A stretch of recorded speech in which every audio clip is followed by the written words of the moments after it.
Hi everyone, welcome, thank you for being here. My name is Adessa Warren, I'm curator here at Ibraaz, and I'm delighted to welcome you here for the launch of Trigger 6 Assemblies, which was edited by Taous Dahmani. So the book continues the spirit of the 7th edition of the Jau Tunis Biennale, which took place last year, and was called Resistance is the Highest Form of Love, which Taous also curated. And like Ibraaz, Jau is an initiative of the Kamel Lazar Foundation. And so on behalf of both institutions, we just want to say a huge thank you and just express how wonderful it is to be able to support the great work that Taous is doing and to see it take new form today. And before I hand over, I'd like to just quickly introduce Tom Vianney, who is an editor, lecturer, and programmer from Belgium. He coordinates Trigger, which is the annual publication of Fotomuseum Antwerp, which is dedicated to critical reflection on photography. So thank you to Tom for allowing the Tunis exhibition to be expanded upon through this publication. And thank you to everyone for making the time to be here this afternoon. And a huge thanks to the team, as always, for taking care of us. Thank you. Thank you, Odessa. Welcome also in my name, everybody. And I speak in the name of all our speakers and Taous being here, that we're very excited to do this today here, and it feels like a circle. It's becoming full circle. We started in Tunis, this project. It's when I met Taous and the thing she did there, the exhibition called Assembly, and we started from that project and extended it into a book. So it's a real joy to have Trigger coming out as a book. Trigger was for 5 years a magazine, but we changed that. I'm the responsible editor working for a photo museum in Antwerp, and I do this, and I'm happy it turned into a book more now than a magazine. And Taous guest edited the whole book, and every year I work with another guest editor.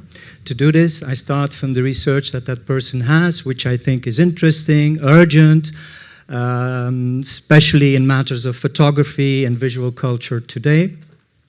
And our collaboration began with that exhibition, and we asked ourselves, how do people gather and create under conditions of political fragmentation, exile, and censorship in the SWANA region? How can photography in writing and archival work capture these fragile yet vital forms of assembly? And that's the question that really shaped the book. And so what Assemblies foregrounds as a book is a lot of image makers from SWANA and its diasporas, allowing them to speak and write for themselves about the worlds they inhabit and the archives they navigate and the ways they gather and create solidarity under conditions of displacement, precarity, and censorship. And rather than reproducing simplified Arab narratives of trauma or spectacle, the book celebrates careful critical work, I would say. Photography essays and archival materials that explore resilience, resistance, and the labor of sustaining collective projects. On a personal note, putting this book together, it was also a lesson in allyship. For me, how to work with rather than about, and creating frameworks that protect fragile conditions while fostering visibility, dialogue, and support across contexts. So Assemblies traces both the visible and often invisible collective labor of cultural gatherings, reminding us that solidarity is sustained not only through events but also through ongoing careful commitments. Voila. A lot of contributors from Syria, Palestine, of course, Lebanon, Tunisia, and the broader diaspora. Artists, writers, and organizers whose work navigates the tensions between Europe and SWANA. So today we celebrate that collective effort, and the contributors that are here and that are afar, and our partners at the Photo Museum in Antwerp, FW Books, who is the designer and the publisher, and of course Kamel Lazar Foundation, Ibraaz, which I thank a lot again, without whom this project also wouldn't have been possible. And now it's my pleasure, finally, to hand over it to Taous. Taous, it was a pleasure working with you, and I'm really looking forward to the conversation you will be having with our four speakers. Thank you.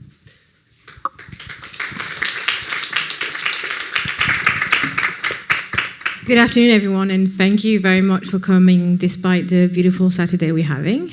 Those days are quite rare in London, so thank you very much for coming. I really appreciate it. Thank you, Odessa, for the introduction. Thank you for Kamal Lazar and Ibraaz for having us today. And Tom, it's been an utter pleasure working with you this last year or so. But last but not least, thank you to you for, the four of you. Thank you for your contributions. Thank you for your hard work. Thank you for your friendship.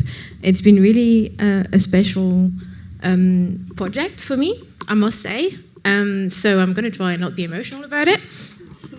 And I'm going to sort of tell you a few words about the thinking around, obviously, the exhibition, the book that you can see and is available in the bookshop, by the way, here at Ibraaz, but also the sort of, I guess, personal background. And it was really interesting because obviously we've asked writers to write, we've asked for sort of academic to write and artists to write, but we've always tried to push them and sort of collaborate with them in a way that felt personal and embodied, and that was really something that I wanted out of all the contributions. And so I forced myself to do an introduction that was also in that way. It backfired a little bit. And I guess I would like to start the conversation with quoting an African American poet that I really admire and love called June Jordan. She wrote in 1990, and I quote her, "I could not sort my way among these urgencies, and I refused to choose among these horrors, these attacks of freedom and autonomy and life itself," end of quote. I guess this quote encapsulates a feeling that seemed to have fueled the reason why I stand in front of you today. Because life is politics, and politics is life. This is especially true in North Africa and Southwest Asia. We made the conscious choice of not using the word Middle East, where insurrectionary, I can't do this word in English, insurrectionary spirit is passed from generation to generation, where protest placards are heirlooms and opposition is a way of life. I supposedly grew up in a post-war period, and more supposedly still in a post-colonial moment. Yet I also grew up in a family where if you disagree with your country's politics, you took to the street and screamed at the top of your lungs. I cherish that practice, but I also have to be honest, sometimes I wonder, what's the point? Nothing changes. If anything, things get worse. We're not heard. We're too small, too insignificant. This feeling returned to me regularly throughout my life, and perhaps even more since October 2023. And yet, taking part in a protest also reminds me that we are not alone, that others share the same anger, the same refusal, that we can sometimes be a we, to be together, in the name of assembly, not as a naive cliche, but as a radical agency. Raised by an activist father and a bibliophile mother, I have forged my own relationship with the world at the intersection of pages and banners. When I don't know what to do, when frustration with the state of things threatens to overwhelm me, and my God, there are many reasons to feel that way these days, I turn to books that wrestle with such ideas. During the last year or so, in the making of this publication, I spent some time reading the words of the thinkers and artists you'll encounter in these pages, and that you'll encounter this afternoon. But I also have the privilege of sitting down with some of them. We have coffee, we share meals. They give me strength. With this publication, I've been able to invite an incredible amount of contributors, all lighthouses in these dark times. All people who think in order to better act, or act in ways that help us better understand the world. In a moment when the right and freedom to protest are under attack here in London, and have never been a given elsewhere, I also find myself rethinking what protest really is, what it does, and how it feels. It's about being together, radically hoping for a different narrative, here and there, in small and sweeping ways. I grew up with stories of Algeria's fight against the colonizer, and with memories of organizing demonstrations for immigrants' rights.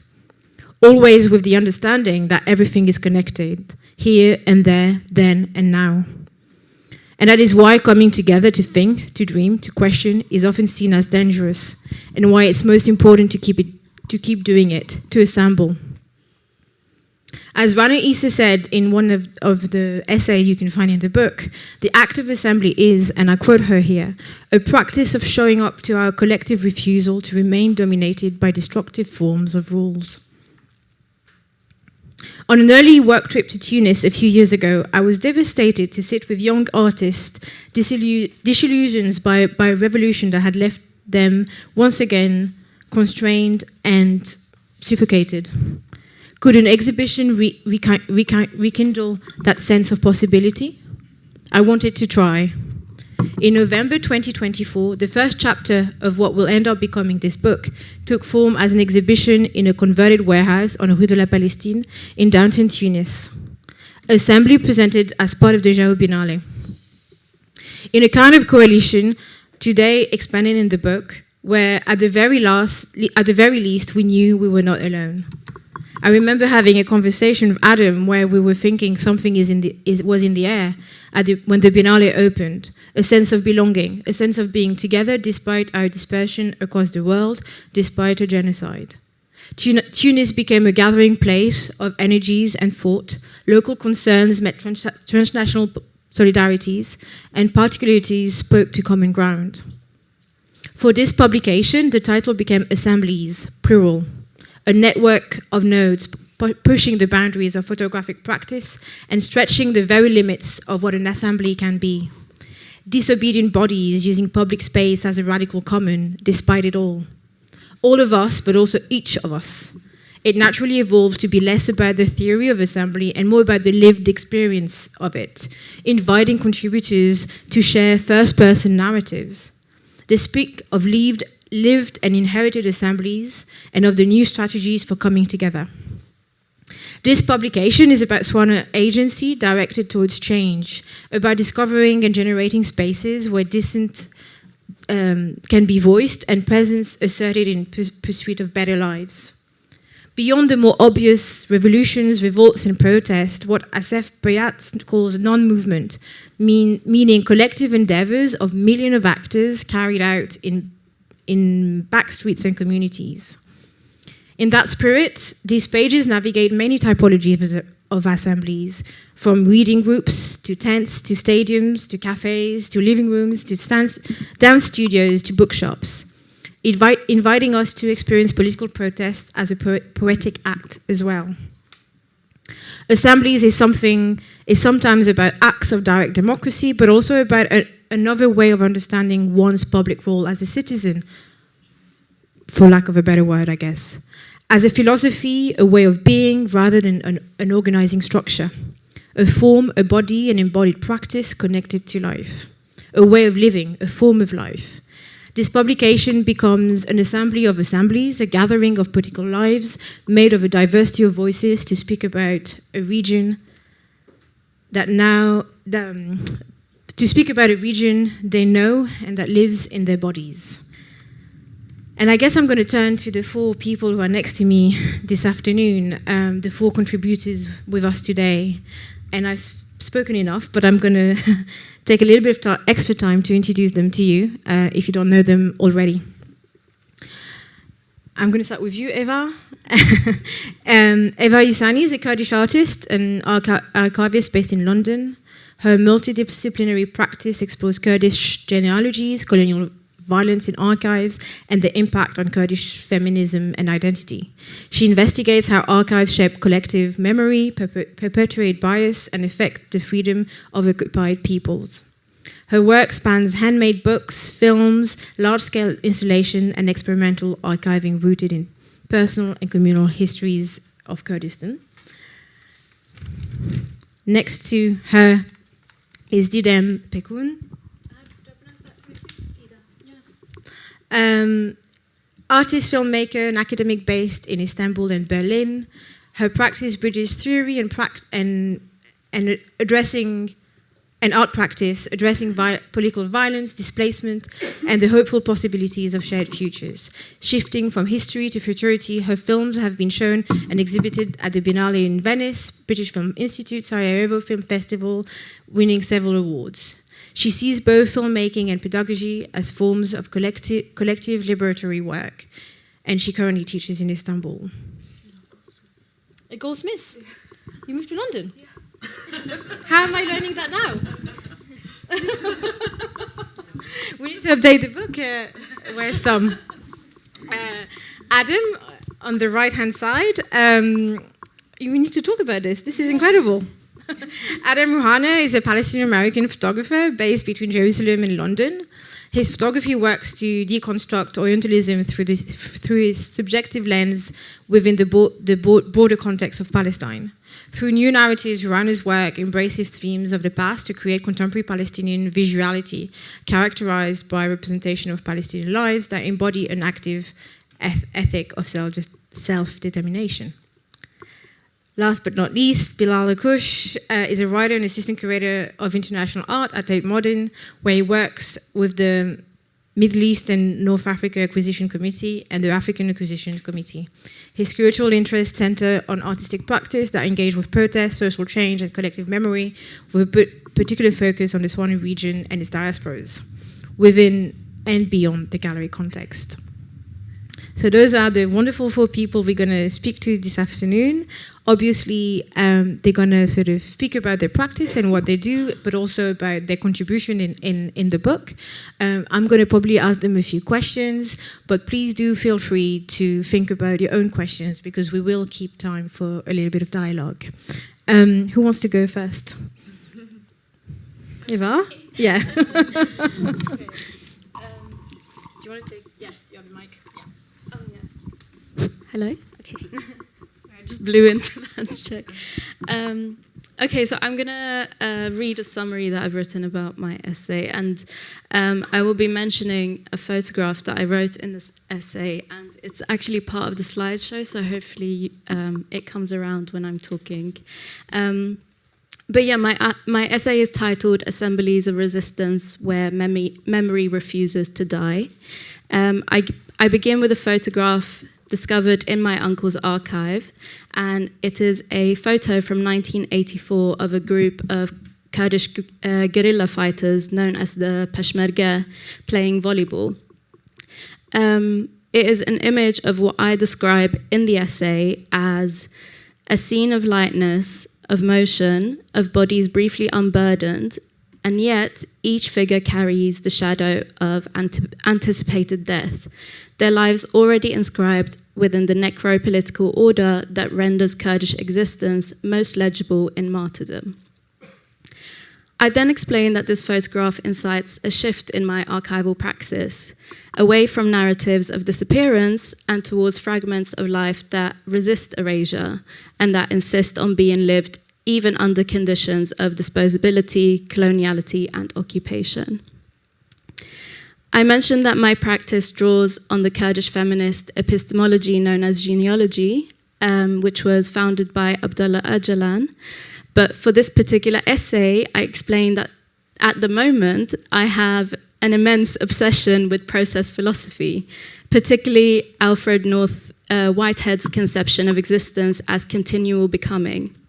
Though I have to admit that, which I actually do in the essay as well, I do admit this, that I'm yet to fully understand or grasp the full extent of this philosophical theory. And if anyone's ever interested in talking about it, I will chat with you, but I won't understand anything. What I do know, however, and what I do say in my essay, is that process thought rejects static being. It understands reality as an independent field of transformation where nothing is entirely separate or complete. And actually it relates back to what Taous said a moment ago. It relates, it's about the interconnectedness of here and there, then and now. And within this framework, memory is not confined to the past, but constantly reactivated in the present. It moves, shifts, and reconstitutes itself through each act of remembrance. The archive, then, ceases to be a fixed site of preservation and becomes a relational process, a living field through which resistance, grief, and continuity unfold. Later, I apply process philosophy to Kurdish martyrdom. Process philosophy redefines death itself. In the Kurdish liberation movement, to live politically is to live in anticipation of martyrdom. I describe that martyrs are witnesses, and the witnesses is then a becoming. It becomes a collective testimony that transforms death into an ongoing act of political afterlife. We have a phrase in Kurdish which is Shahid Namirin, which means martyrs never die. Martyrs are not static figures of remembrance, they are active presences that continually shape the resistance and liberation movement's moral and political horizon. In the essay, I give examples of how this manifests amongst Kurds, and I relate it back to the theme of the publication, Assemblies. In the Kurdish struggle, Assemblies embodied the principle of democratic confederalism, which are direct democracy, communal autonomy, and the decentralization of power. Assemblies demonstrate how martyrdom becomes not merely an event of death, but a continuous act of witnessing, a renewal of communal commitment through remembrance. And here, memory itself is insurgent. It resists closure and becomes a generative force for the ongoing struggle. At the end of my essay, I return back to the photo. Did we go past it, by the way? We didn't. At the end of my essay, I return back to the photo that triggered all of these thoughts and my new obsession with process philosophy. The image, composed between joy and its anticipated end, I propose that Kurdish memory is not an act of preservation, but of continual reactivation. It is, in essence, a living assembly, one where remembrance itself becomes a form of resistance, and where, indeed, memory refuses to die.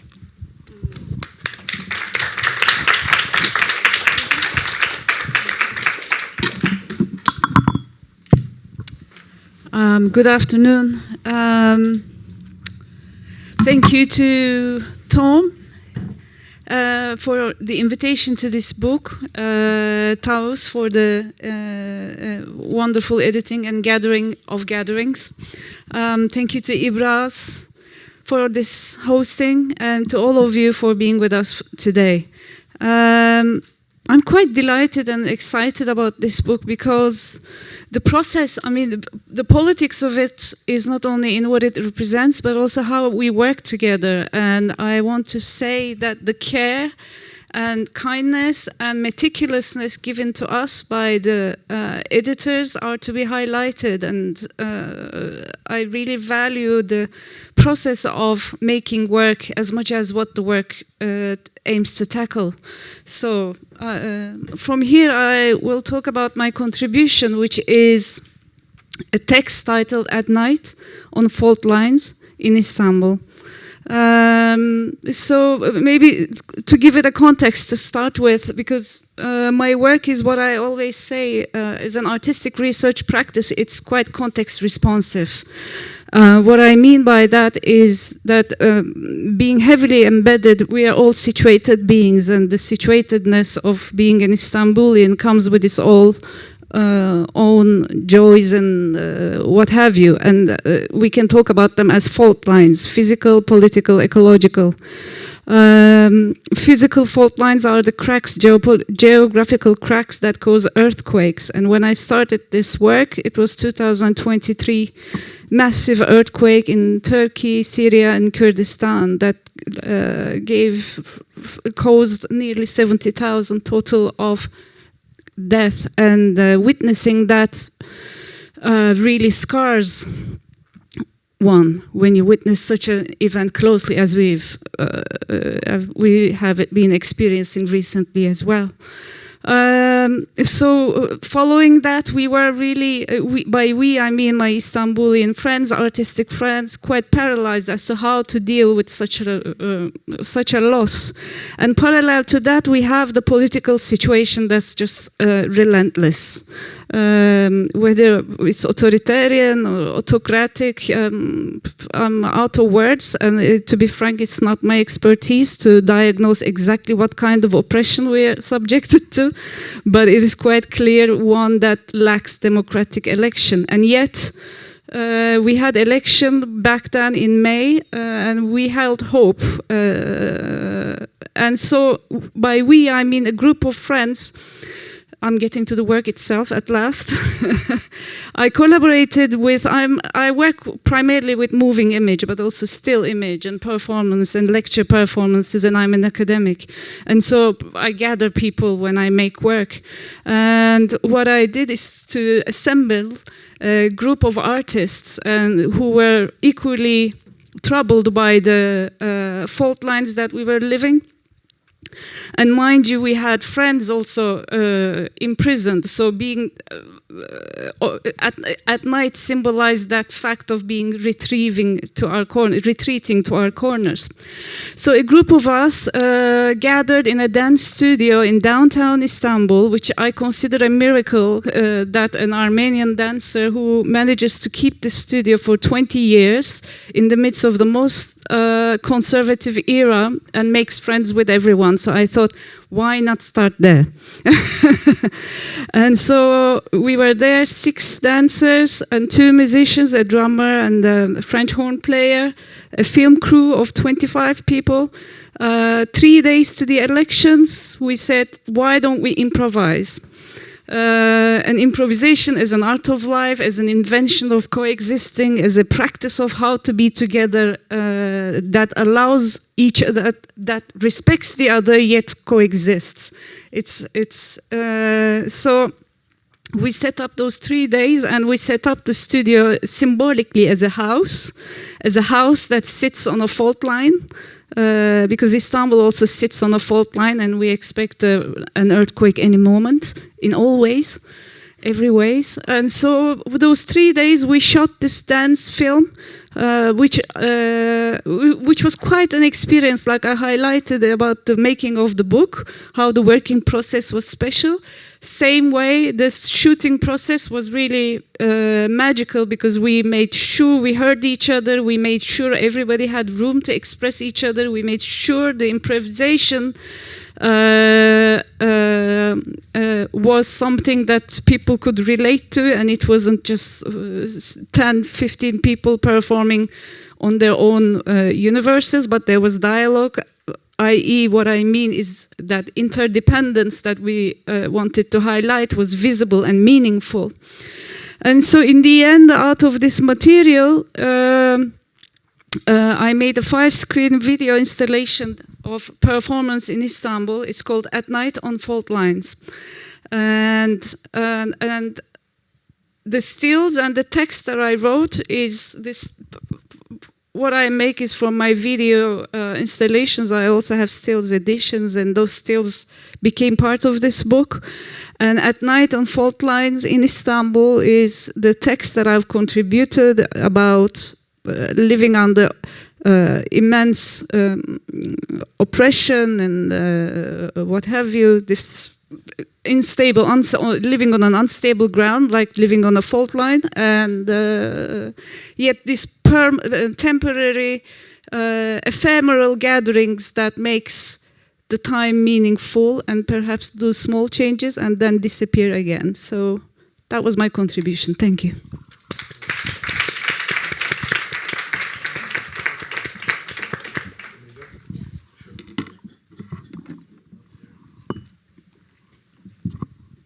Thank you, Didem. That was wonderful. I guess I wanted to first just offer a few notes of gratitude before we really dive in, because Ibraaz for me has become a place to, really delve into the power of imagination and the arts, and the leadership here Lina Lazar, Shuman Basar, Stephanie Bailey, Hamid Nasser, Odessa Warren, and Sarah, and all those who put this event together. I just wanted to thank you, not just for this event, but for how you've really consistently sort of modeled how we need to salute the power of the arts, not just as ancillary to the work of how we create a more just society, but as actually integral to it. And so thank you for this opportunity to, in this time, in this platform. And of course, a big thank you also to Taous, who edited the book, and to Tom for giving us the platform of FOMO. So, with that, some of you may have seen some of my work from the first body of work which I've been putting out, which is called Before Freedom. And that work is primarily focused on Palestinian life. And, you know, over the past 2 years, I somewhat consciously decided to publish images of life as a counter to death that we've been witnessing. It's an ongoing stream, a constant stream of images of Palestinian death during Israel's genocide in Gaza. And so I think, you know, if Before Freedom was sort of about Palestinian life and love and collectivity, Palestinian society, togetherness, Blood Memories, which is what I've been calling this body of work that's published in Trigger, is sort of about the darker side of things. And I think, you know, I mean, all of us here have witnessed these images being proliferated on the internet straight from Ghazi. You know, a sort of half a boy with his intestines hanging out of his body, or you know, the story of a 5-year-old girl shot 300 times in an immobile car, or you know, the list goes on and on. You know, a father holding the sort of remains of his son, bodily remains in a blood-soaked sack, and so. I think, you know, I sort of was trying to understand how to even make sense of all this. I'm Palestinian, but from the north of Palestine, from Haifa. I'm not even from Ghazi. And I grew up in Boston. And so it's even this experience is, you know, somewhat different to someone who would be going through the genocide in real life. And yet, you know, these are sort of memories that I think I've felt deep in my bones, you know, deep in my blood. And so, and I think these sort of blood memories will be really, you know, with me for the rest of my life. And I think that they'll probably be passed down to my children and probably to their children as well.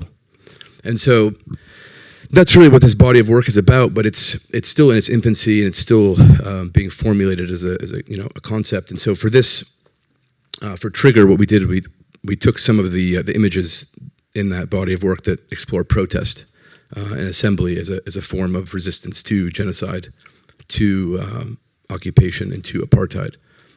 And so I was, you know, very happy to publish that in Trigger, and I think we can unpack what that means in the panel. So thank you.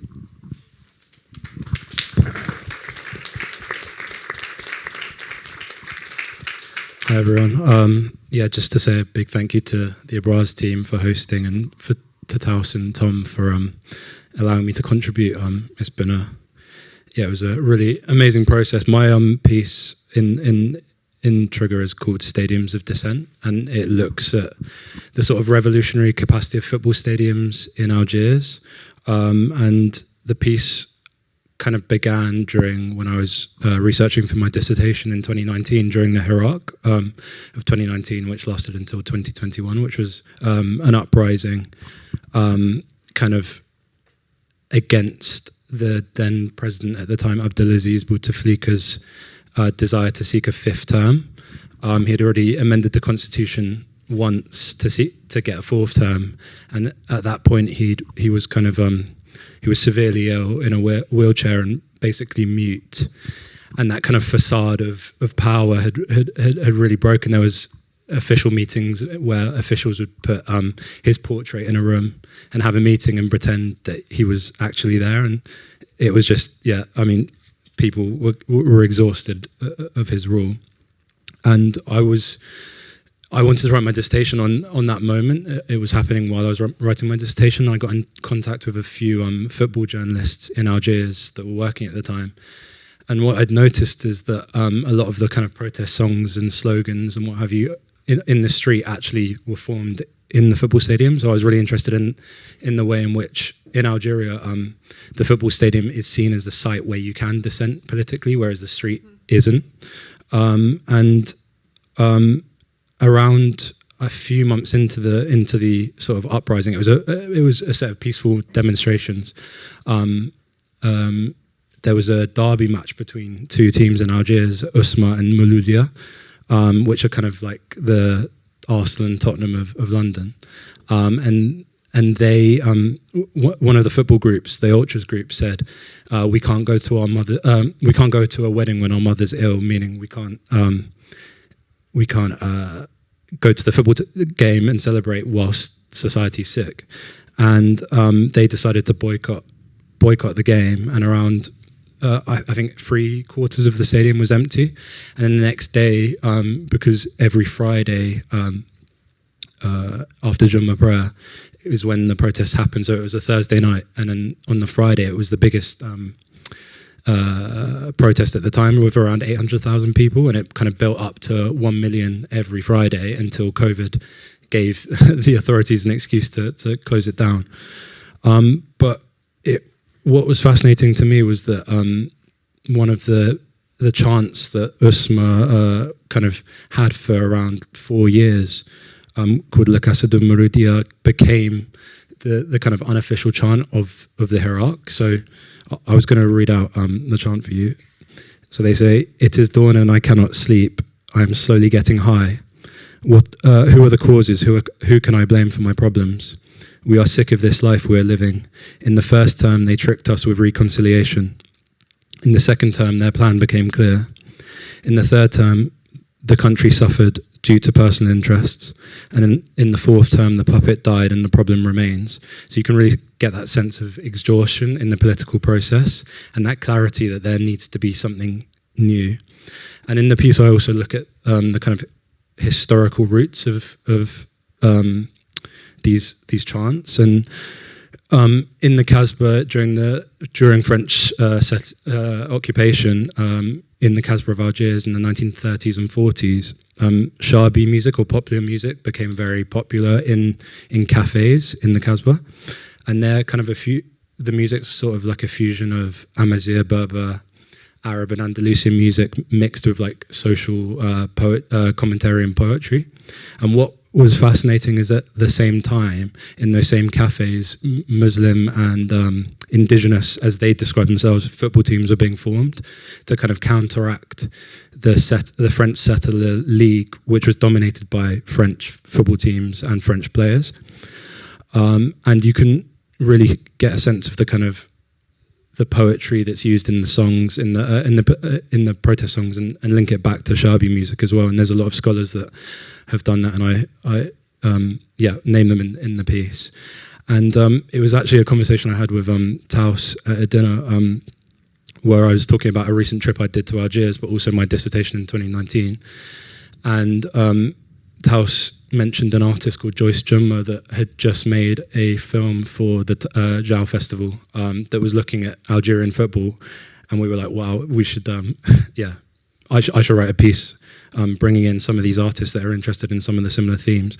And I brought in a couple of more artists, so I looked at the work of Amina Menya, who's an artist based in Algiers, and her work, Fête de Libération Nationale, looks at the kind of joy felt by the public in the 2020 when Algeria qualified for the World Cup in 2010, and kind of echoing that joy that was felt in the moment of independence. And Joyce Jummah's work looks at the first match post-independence between France and Algeria, first and last, which happened in 2001, so very recently. And I think Algeria lost 3-1, and all the fans got really angry and kind of invaded the pitch, and she utilizes that footage and intersperses scenes from the Battle of Algiers, so kind of that idea of colonial memory resurfacing. And then the final artist I look at is Soufiane Zogar's work, Ultras Politics, which is an ongoing project looking at the ultras groups, or the kind of more revolutionary groups in the football teams, and tracing back their history from the 1930s all the way until now. I'm looking at sort of their protest banners, the songs they sing, and the history of them. There was this amazing moment where they were invited by the Soviet Union in the 1960s, and he kind of traces, all of that. And I also go into the piece about the kind of humanization of Arab and Algerian men as well. So this idea that the chants, there's like a lot in the excerpt I read out, there's a lot around grief and disillusionment and tenderness, but also hope as well. And the fact that it was elderly people, women, children that kind of took hold of those chants that originated in the football stadium and made it their own on the street, that I found, fascinating. So that's basically my piece.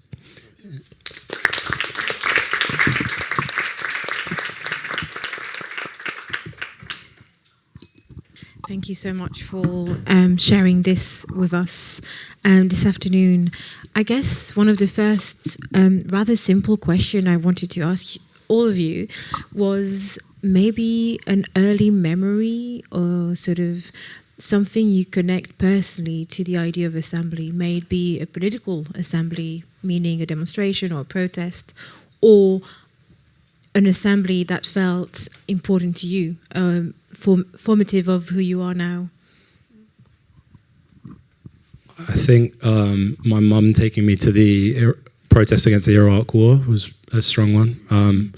I remember, I remember her telling me about it because I was still quite young, but I think that formed a lot around, but it's a bit, in a way, I mean, the fact that 1 million people showed up and it did nothing in relation to British foreign policy kind of shows the limits of assembly and protest, but that is definitely one that's kind of etched into my memory in terms of what interests me in assemblies and political protests, for sure.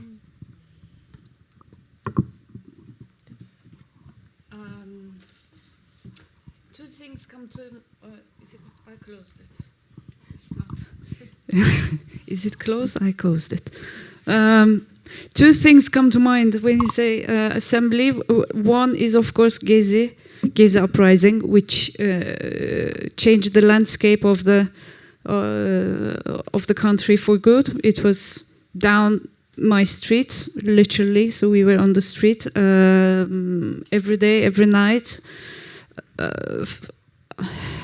It's hard to speak of those moments. No, once you've witnessed, it's like this moment of suspension. It's almost seeing something too good.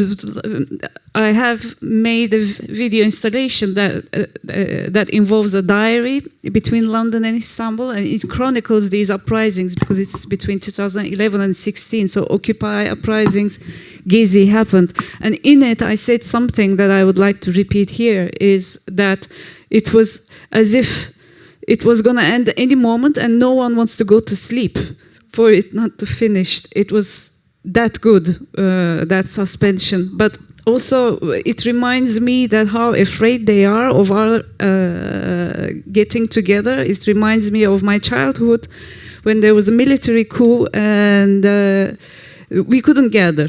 So that's the two polar opposites that made me think of your question, that their fear and yet the power of these assemblies.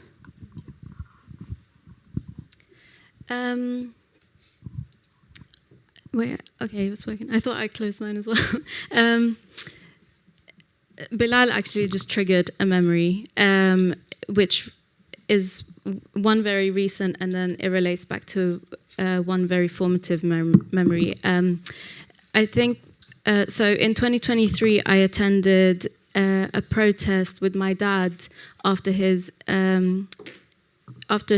chemo session. He hadn't been allowed out of the hospital for about 20 weeks. And the first thing we did when he was allowed out was we went to a protest in November 2023 in solidarity with Palestine, and there's a specific place where these protests take place in Stockholm. That's where my dad lives, and in that exact same place in 2000 I think it was 2001 when the protest against the Iraq War happened, and I remember my dad taking me to the protest against the Iraq War in that exact same place. And I think those two memories especially stay with me because of the complexities of being Kurdish and going and seeing the way solidarity can break boundaries despite Arab colonialism and all those complex aspects. Yeah. Interesting, yeah, thank you.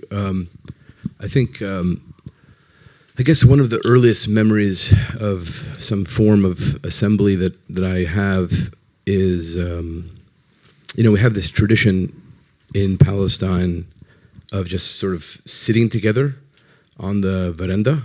And I'm not sure if you guys have that in the rest of the Arab world or the global majority, but we just, people just sort of, even in the morning before going to work, we just sit and have coffee for like an hour. And then, when you come back from, or even at lunch, you come and you sit and drink tea or coffee, chat, and tell people about your problems or stories. And it's kind of this kind of togetherness that, exists to an extent here in the West, but is really something else in Palestine from my experience. And I remember sitting with my grandfather and my grandmother and my family, and it was a big extended family. It wasn't just like 3 or 4 of us; it was like 10 or 15 of us. We'd get together and sit, and that kind of struck me because, in 1967, when the Israelis started to occupy the West Bank, took over the land from Jordan, they passed a military order, which was called, I think, Military Order 101, and which limited the political assemblies of more than 10 people. So actually weren't allowed to get together in any form of political assembly without prior permission from the commander, right? And so, this kind of community practice of sitting and just being together from history into today, I think is one of the reasons perhaps that this sense of togetherness and resilience in Palestine is still there. And even as evidence of this. I don't understand. Oh, Siri's with us here. Well, sorry, Siri. As evidence of this, there's in the refugee camps in say in Lebanon or in Syria or in Jordan, these towns and villages that were ethnically cleansed in 1948 sort of reconstituted as their original towns and villages. So, in Yarmouk, you have, villages from Lid or from Tabariya or from wherever that were ethnically cleansed, and they kind of naturally reconstituted themselves through this social formation. So I think that's a really powerful kind of form of assembly and one of my earliest memories of assembly. Thank you all. I guess I had 2 fears when I was working on this.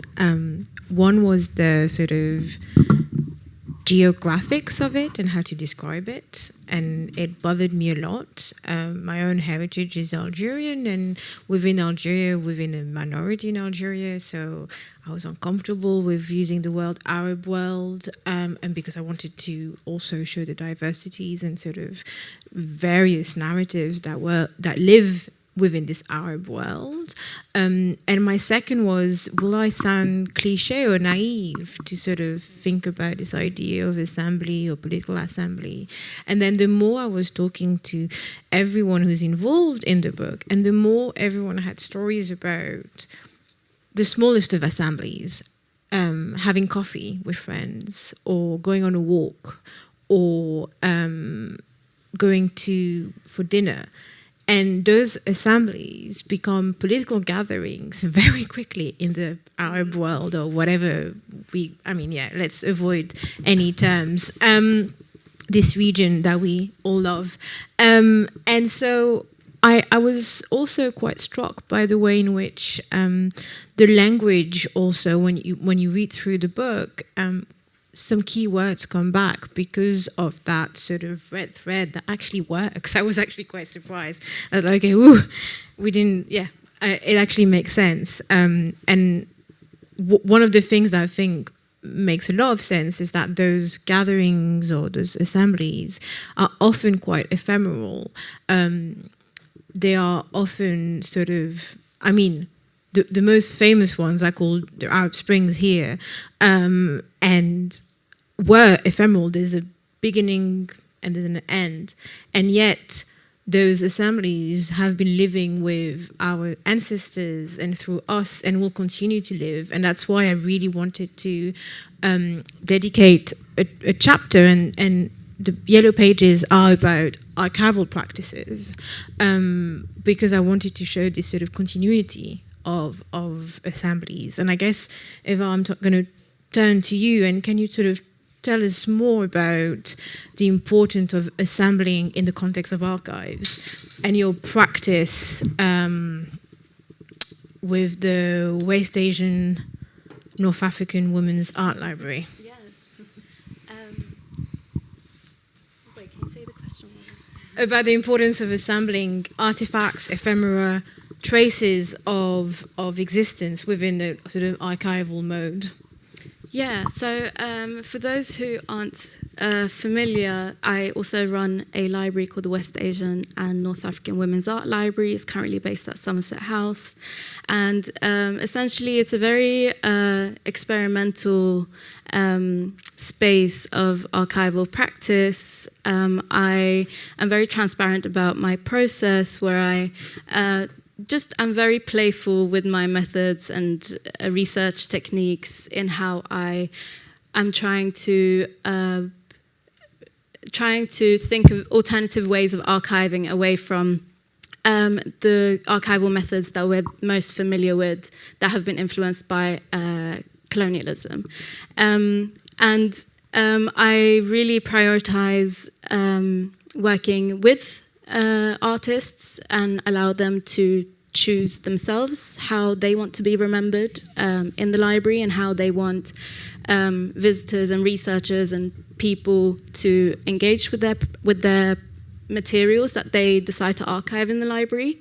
So it's a very collaborative process.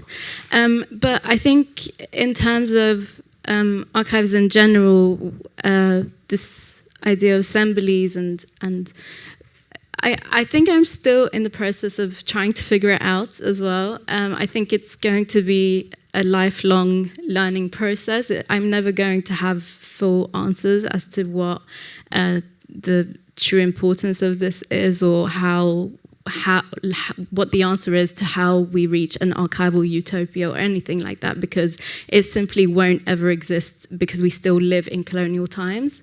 And I don't think that we will ever truly know what a decolonial practice will look like or feel like, because we live in colonial societies.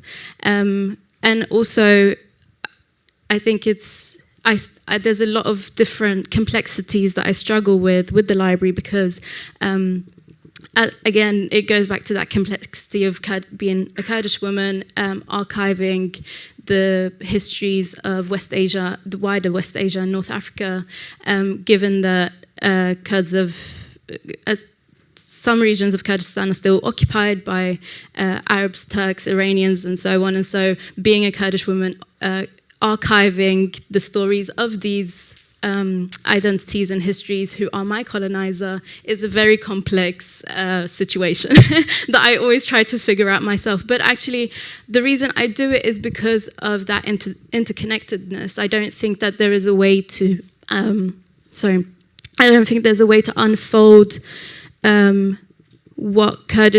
how Kurdish history should be remembered without also undoing the hurt that the wider West Asia and North Africa has faced as a result of the way things have been archived.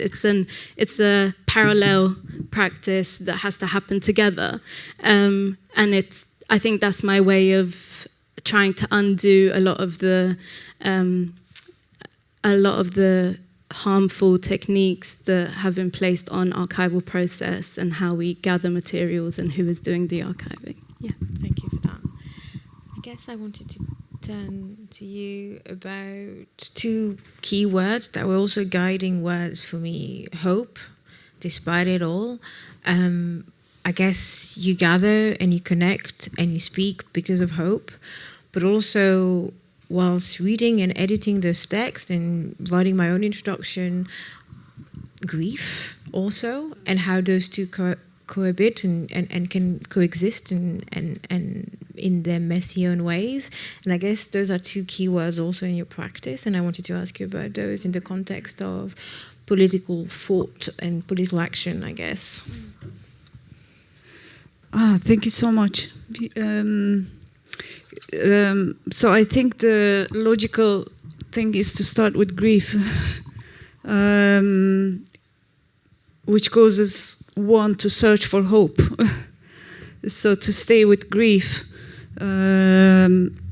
not to use the catchphrase staying with trouble, but stay with grief is also, this is what made me think actually when you asked about assemblies.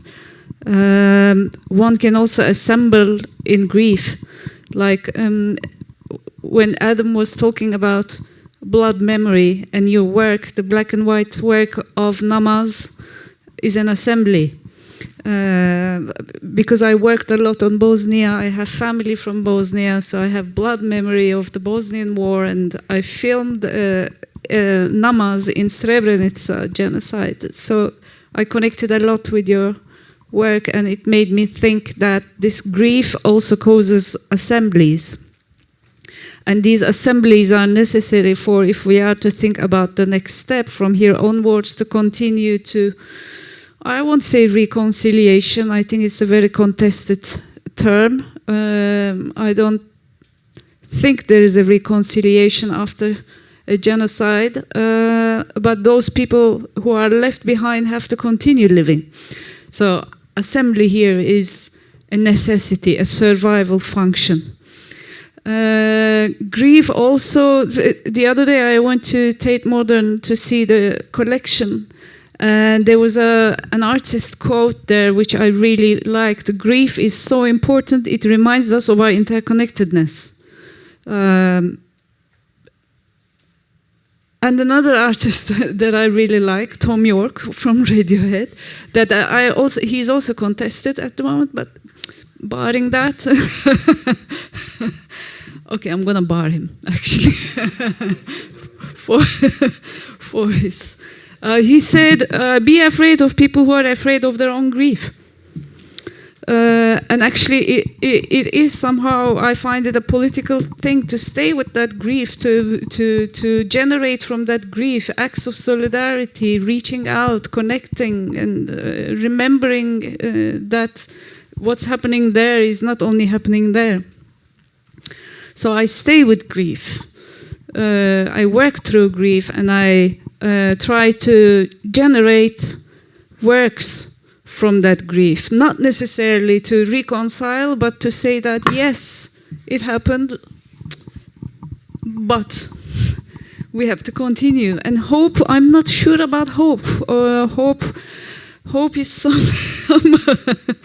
not hope, but more desperateness, really, and stubbornness. And also that restlessness that makes one okay, but not accepting defeat, or even though defeated over and over and over again.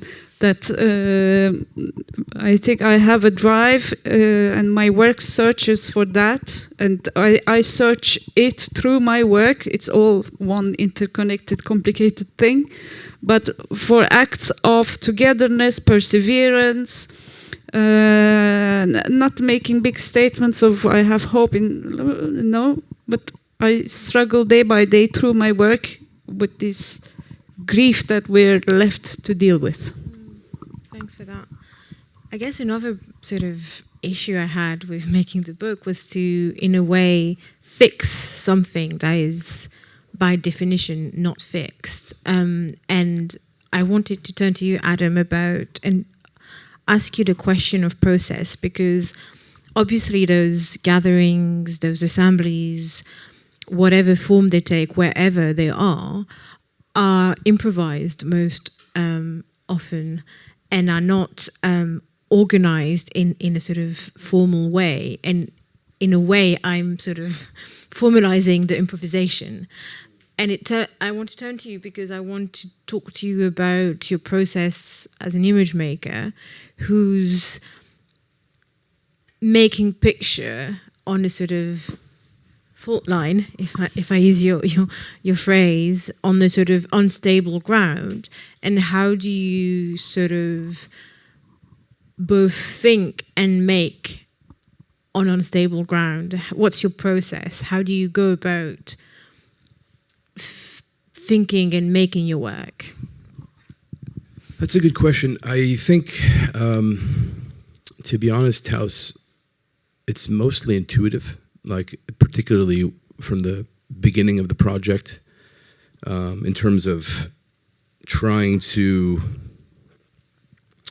create a bit of a sort of a vernacular process that comes from just being on the ground and being with the people, and then seeing what emerges. You know, usually I have somewhat of a structure or some root of an idea when going in to make work, but oftentimes what I witness unfolding around me takes me in an entirely different direction. So, for example, you know, when I started to make this first body of work that was, you know, color, I went to Palestine back in 2022 in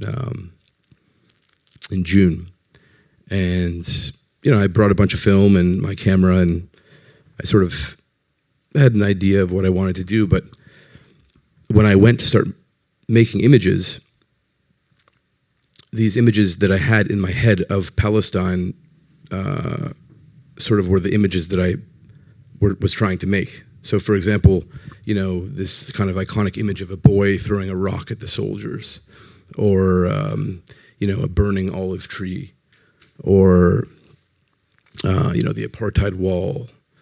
And eventually I kind of stepped back and I thought to myself, like, why am I trying to recreate the representations of a, frankly, almost a Zionist like visuality oftentimes, where these formations of representations have been constructed over the past century. And they center Palestine as a kind of an artifact of Israeli violence, which was always sort of strange to me. I mean, why do we have to be in as a people in relation to Israel necessarily, without just being our own people? And so that's kind of, you know, the line of thinking that led me to start focusing and centering Palestinian life, as opposed to, you know, Palestinians under occupation or under apartheid. Yeah. Thank you for that. Bilal, I want to turn to you and ask you about the role, the place, the possibility of assemblies in institutional settings. We were talking about that early on. I also changed position in that way recently. And what sort of possibilities, if any, there is for the thinking of assemblies in institutions, and especially cultural and art institutions? Yeah, that's a really good question. I think, yeah, I mean, we're in an institution right now that feels like it's holding space for sort of community and dialogue. And yeah, I haven't been able to join many of the kind of happenings, but it seems like there's been so much, I mean, weekly things, and I think it can hopefully serve as a sort of model for other institutions to kind of to learn from. There's so much institutions can do in terms of public programming that I guess in the institution I work in, it's a bit of a beast in terms of exhibition making and the lead-in times and what have you. But I mean, creating space for dialogue like this, for example, yeah, is necessary. And I think Ibraaz is definitely kind of showing that it can be done and should be done.